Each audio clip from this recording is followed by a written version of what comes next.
Gas ధరలు పెరిగే పరిస్థితి వస్తుందా? ఖతార్ వాస్తవంగా ప్రపంచంలో రెండవ అతిపెద్ద హీలియం ప్రొడ్యూసర్. టోటల్ గ్లోబల్ అవుట్పుట్లో 33% దాందే ఉంటుంది. 63 మిలియన్ క్యూబిక్ మీటర్లు 2025లో ఉత్పత్తి చేసింది. ఖతార్కి సంబంధించిన రాస్ లిఫాన్ ఫెసిలిటీ వచ్చేటప్పటికి ప్రపంచంలోనే లార్జెస్ట్ ఎల్ఎన్జి ఎక్స్పోర్ట్ ప్లాంట్. ఇది తాజాగా ఇరాన్ చేసినటువంటి దాడిలో దెబ్బతింది. దీంతో హీలియం సప్లై కట్ అయిపోయింది. హీలియం వచ్చేటప్పటికి వాస్తవంగా న్యాచురల్ గ్యాస్కి బై ప్రొడక్ట్.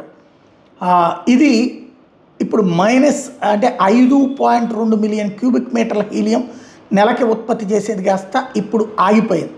దీని ఇంపాక్టు హీలియం రాబోయేటటువంటి రోజుల్లో భారీ సమస్య వచ్చేటటువంటి పరిస్థితి ఉంది.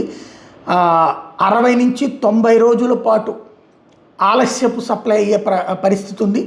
దీని ఇంపాక్ట్ $2,000 అదనంగా పడే ప్రాబ్లం ఉంది. ఓవరాల్గా హీలియం ఇంపాక్ట్ అన్నటువంటిది ధరల పెరుగుదలలో వన్ ఆఫ్ ద కీలకమైన కారణం కాబోతుంది.